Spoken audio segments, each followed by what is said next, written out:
Well, as you can probably see from the initial screen that I'm showing, I've changed the name of my setting and rules. In fact, the Dark Fantasy X was always a placeholder.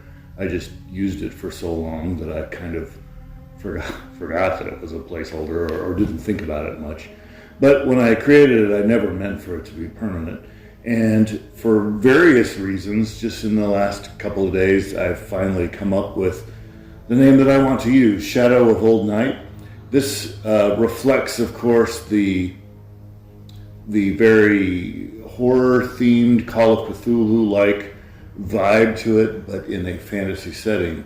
The PCs are meant to face off against the horrors of ancient dark ages that are still lingering around, threatening to smother human civilization and humanity overall. And I don't know, I kind of like that name, and it sounds better than Dark Fantasy X, which was, like I said, it never meant to be more than a placeholder. Let's see. I don't want to talk too much about that, though. This is the cover I made that I'm showing. I'm going to, I think in the next few weeks, probably order a lulu.com hardback copy of my rules, and then once I do, they will kind of be set in stone, and not stone. I could always reprint it, but I don't really want to. Once I spend the money to print a copy, I want it to last. So I'm going to kind of freeze the development and be done with it at that point, print a copy, and then, hey, I've got a hard copy of my rules, so that'll be nice. And I'll be working on modifying the documents a little bit so that they can be a printable version. And then, yeah, that'll be that. What I really want to talk about today, of course, as the thumbnail says, is not this, but the Greyman race. And I did a racial deep dive on orcs and goblins a couple months ago, back when talking about orcs and goblins was all the rage. But it was always my intention to do one of those posts for all of the races in the fantasy setting, in part because I don't have the same races that, D&D has. I don't have elves and dwarves and halflings and whatnot. So I feel like nobody knows what my races are if I don't describe them. But in part also because, I don't know, I actually really kind of prefer the more humanocentric setting. And so although I do have other races, I don't really want to give the impression that I envision that most people use them a lot. I would imagine if a typical four-man party that, maybe one character would be non-human and 3 out of 4 would be human. And I think that's kind of, that's the way I prefer it. And then with the NPCs you run into too, there are some non-humans that show up, but they're significantly more rare. And I definitely prefer a humanocentric setting. All of my races are also designed to be humans who have either been cursed or something else happened to them. So there's like a whole population of these near humans that are basically humans, but just a little bit exotic. Something happened to them that made them different. So the Grislings, the race I'm going to talk about today, have been known, as I've developed them, by several names. Any of them are kind of accurate still, and you could still use them, but Grislings is the name I prefer now. I've also called them Greymen. I've called them Hyperboreans. I've called them the Cursed. They are, of course, originally from Hyperborea. Nobody really lives in Hyperborea anymore. It's now a ruined and frozen land up in the northern part of the setting that is a little bit outside of the scope of what I have developed so far. But let's talk a little bit about the Hyperboreans that we do know of. And most of them live in Lomar, which is a town up kind of in the northern part of my setting. And it is kind of syncretic. There are some hillmen who live there. It is kind of near to hillman lands, and the hillmen and the people of Lomar in general get along quite well, even though they recognize that the people from Lomar are ethnically different. They have friendly relations, and their cultures have influenced each other. Mostly the people from Lomar have imitated hillman culture and other things in many ways. And because Lomar was starting to feature quite a bit in the threads of the Shadow over Garenport project as I was working on it, I thought it would be a good idea to actually do this racial deep dive first on my blog. So it's actually the first one I did. If it comes across as a little primitive, that's why. At first glance, the Hyperboreans, the Grislings, they appear to just be exotically colored humans. They're humans who have a chalky grayish-white skin, colorless gray or white hair, even pale silver chrome eyes. But with all of the near humans in Shadow of Old Night, exotic appearance isn't the only thing that sets them apart from their formerly fully human ancestry. All of the demi-humans or near humans are subject to some kind of curse, supernatural admixture or mutation, or other inflection point after which they are defined as no longer completely human, but they were before that happened. The Grislings, as their name implies, and the word Grisling comes from Old English. It's related to the word grizzled. It's related to the word grizzly. It means basically grayish. As the name implies, they originally came from the far, and they also, again, their other main name is Hyperboreans.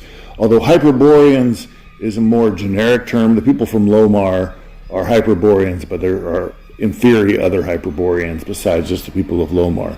The Hyperboreans, as their name implies, originally come from the far north in a kind of strange climate anomaly where clement weather prevailed over the countryside, even though it was far to the north and fairly high elevation. They lived in a variety of autonomous city-states which had a variety of cultural, religious, and other differences between them, although they also recognized their common brotherhood as Hyperboreans. This is back when they were still human. The entire land was conquered several centuries ago by one of the members of the heresiarchy, supremely powerful sorcerers that have most of the advantages of both liches and vampires without the weaknesses of either, and for that matter with less humanity than either at this point as well. Jaren Neferrakari, the Soulless, a beautiful yet treacherous tyrant who put the Hyperboreans under her thumb for a century, but whose mismanagement ultimately resulted in the destruction of that realm, was the culprit in this particular case. The climatic anomaly that made Hyperborea livable was destroyed, and harsh frozen weather came in. The Society of Hyperboreans fought back against Jaren and ultimately prevailed, although it was a Pyrrhic victory. Jaren fled, but the land was unable to support the population that once lived there. Only a handful of hardy nomads, mammoth steppe hunters, still call this place home, and they are primitive and superstitious rump of the former glory of Hyperborea, who worship a twisted memory of the heresiarch as a goddess in many cases. Other remnant populations maintain ties to cults that Jaren still influences, but by and large, the Grisling diaspora from Hyperborea was fairly complete, and once outside the influence of the benighted land, most Grislings went their own way culturally. With the retreat of Jaren and the collapse of the climate in the area, savage Inutos moved in as well, driving most of what remained of the Hyperboreans either extinct or into further diaspora. Nobody truly believes that Jaren Neferrakari was killed, but her whereabouts have been unknown for many long years now, and most are hopeful that they will no longer have to worry about a reappearance. However, all of the Grislings were tainted by a curse that Jaren left upon those who were so gauche as to reject her rule. Today, even in some circles, the entire race is called the Cursed. Like most demi-humans, they do not speak of this curse to outsiders, and many do not know of its existence, or do not believe it if they've heard of it. In terms of the game, as opposed to the setting as a place for potential fiction, I suggest that unless a player wants to role-play out the effects of this curse, that it be seen as not affecting PC characters. In fact, I suggest that they not affect major NPCs either, unless it's a theme or something that you want to explore deliberately. I would additionally suggest that if you need a statistical number for how likely it is to occur, that number is quite a bit less than 0.1%. However, there are considerably more than 1,000 Grisling individuals, so this is something that if you want to use for whatever reason, you can. The curse, when it manifests, takes the form of an uncontrollable urge towards cannibalism. Nobody knows for sure how many Grislings are cannibals. Some primitive or evil subcultural entities engage in this practice culturally, whether affected by the curse or not. But those who fall under the curse must consume human flesh, or near human, or they will devolve slowly into ghouls. For the most part, the repast must happen at least once a month. Some Grislings in Inganok suspect that their own people devolved into ghouls and then clawed their way out of savagery into lucidity again, and are the origin of the vampires of Timishburg. Although that seems unlikely that they would be the only source of such if they did in fact contribute at all, given that the land of Timishburg, especially Grozavest itself, had been laboring under a dark curse for far longer than the Grislings have lived there. In Lomar, the practice of cannibalism is highly illegal, and those who fall victim to the curse are immediately proclaimed legally dead and are either euthanized or locked up permanently if they are caught and their cursed nature is uncovered. The founders of Lomar originally came from the city-state of Zabna within Hyperborea, which was always the epicenter of resistance to the rule of Jer and Neferakari. They are the most noble and civilized of all the Grislings, even today, although that was also true during the years that Hyperboreans still inhabited their homeland and practiced their native customs and cultures, and they reject the curse as being no more than what it is, a curse, although some other lingering populations wear the curse as a badge of honor of sorts. Lomar borders the hill country, and the Zobnans of Lomar have friendly relationships for the most part with the hillmen.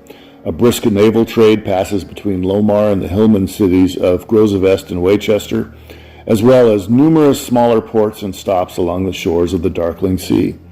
The Zobnans have, in fact, adopted many customs from the hillmen. They speak their language, they dress in similar, albeit sometimes exaggerated or even caricaturish, clothes to the hillmen, and the majority of them have converted to Christianity and have adopted the cultural penchant for individualism and the sovereignty and sacred nature of the individual, although they don't really quite understand that concept the exact same way that the hillmen do.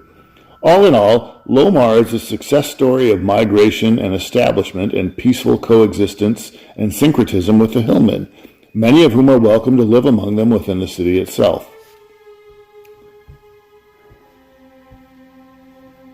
There is another group of Grislings living in Lomar as well. They are a more recent addition, having moved en masse about a century or so ago, maybe a little longer, 3 or 4 generations at least.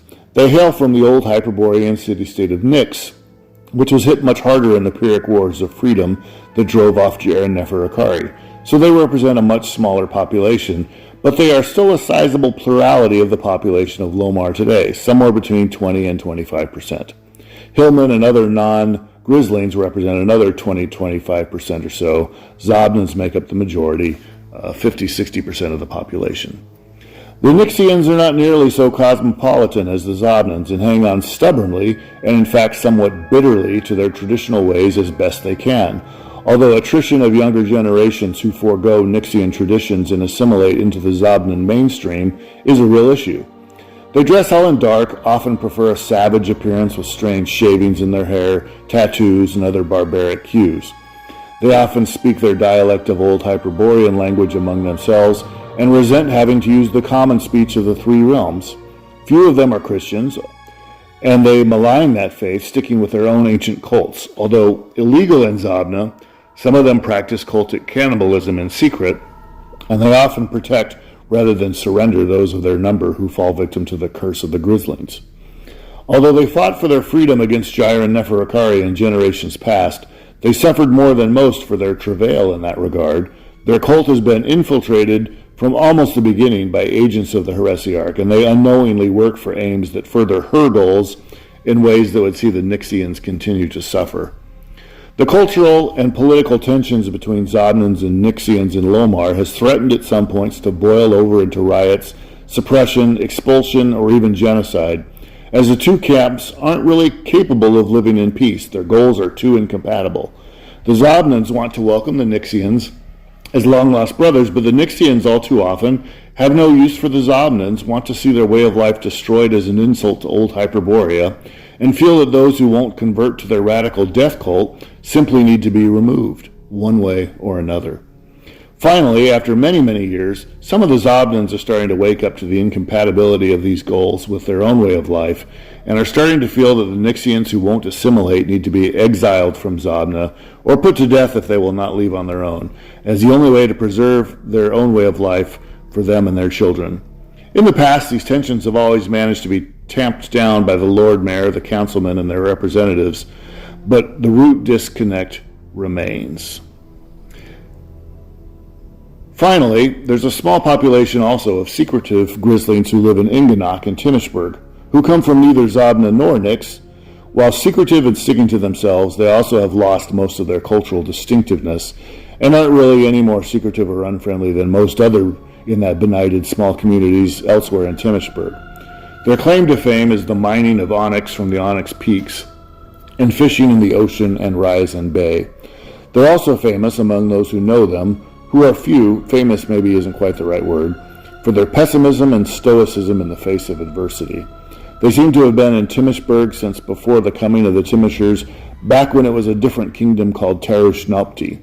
If that is true, then that suggests that they had already left Hyperborea before the collapse of that ancient kingdom, maybe even before Jer and Neferakari arrived at all. This may explain their almost complete lack of any recognizable Hyperborean cultural traits, in spite of their obvious physical linkage to their distant cousins to the north. Just for good measure, here's the description from the rule book. As I've developed this more detailed description and nuanced description, of the race, I might need to edit this in the future, but that's still a work in progress.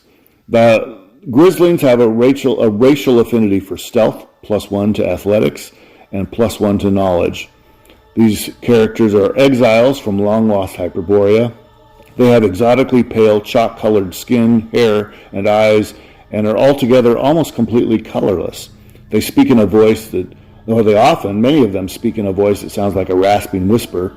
They mostly live in the city-state of Lomar, or in the forests even further to the north, but pressure from invading the Nutos in their original homeland has caused more and more of them to be seen in the south.